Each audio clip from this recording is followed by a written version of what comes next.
જો તમને પેટમાં દુખાવો થતો હોય અને તમે ઈનો સોડાનો રેગ્યુલર ઉપયોગ કરતા હોય તો સાવધાન થઈ જજો, કારણ કે ગુજરાતના સુરતમાંથી નકલી ઈનો સોડા બનાવવાનું કૌભાંડ ઝડપાયું છે.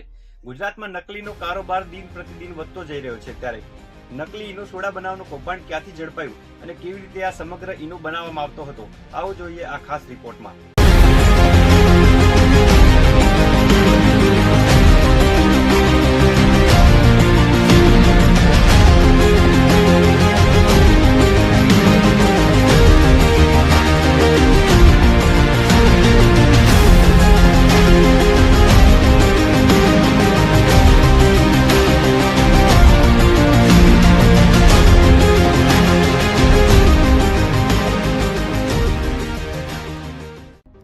ગુજરાતમાં ભેળસેળિયા તત્વો બેફામ બન્યા છે. ગુજરાતનું સુરત શહેર તો નકલી ચીજ વસ્તુઓનું જાણે હબ બન્યું છે. નકલી દૂધ, નકલી પનીર, નકલી ઘી અને મસાલા પણ નકલી, દારૂ પણ નકલી અને હવે તો ઈનો સોડા પણ નકલી બજારમાં આવી ગઈ છે.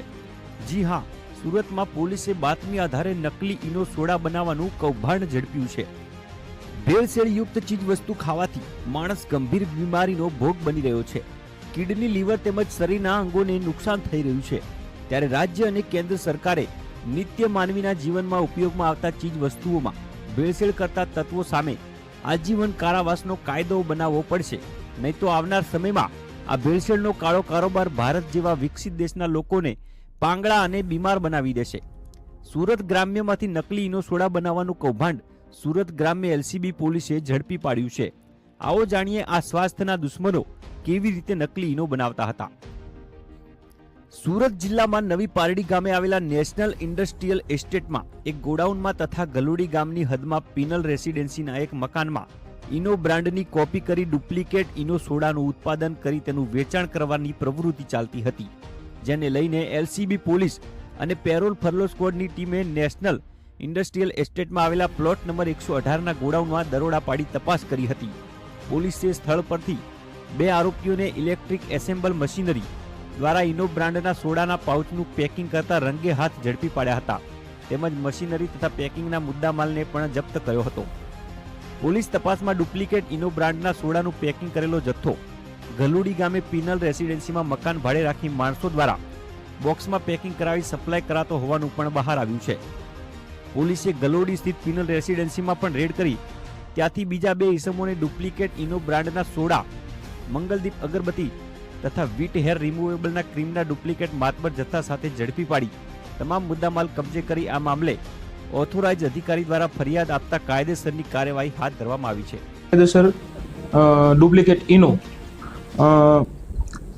નવી પારડી ખાતે નેશનલ ઇન્ડસ્ટ્રી એસ્ટેટમાં નેશનલ પ્લોટ નંબર 18માં અમુક ઇસમો રાખેલ છે, જે અનુસંધાને ત્યાં રેડ કરતા ગેરકાયદેસર ઈનો જથ્થો મળી આવ્યો તેમજ 2 ઈસમો મળી આવેલા અને તેમની પૂછપરછ કરતા વધારાનો જથ્થો ત્યાંથી આગળ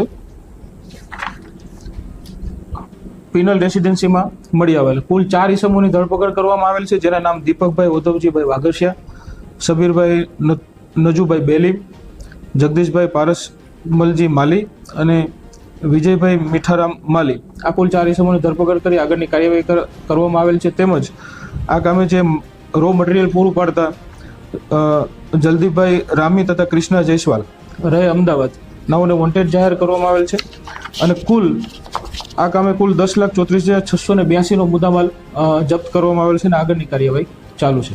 આ બનાવમાં પોલીસે દીપક ઓધવજી વગાસિયા, સબ્બીર નજુભાઈ બેલીમ, જગદીશભાઈ પારસમલ માળી અને વિજયરાજ મીઠારામ માલીની ધરપકડ કરી છે, જ્યારે અમદાવાદ ખાતે રહેતા જલદીપભાઈ રામી અને કૃષ્ણા જયસ્વાલને વોન્ટેડ જાહેર કરી કાયદેસરની કાર્યવાહી હાથ ધરી છે.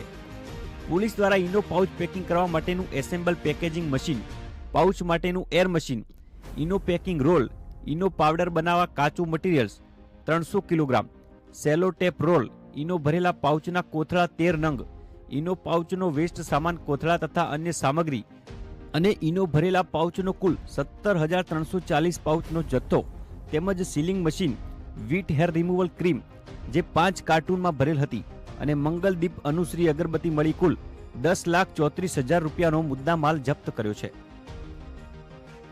ઝડપાયેલા તમામ ઇસમો અલગ અલગ મશીનરીનો ઉપયોગ કરી ખાવાના soda, citric acid, lemon flavour અને મીઠાનો ઉપયોગ કરી આ નકલી ઈનો બનાવતા અને તૈયાર પેકિંગ કરી બજારમાં વેચાણ કરતા હતા.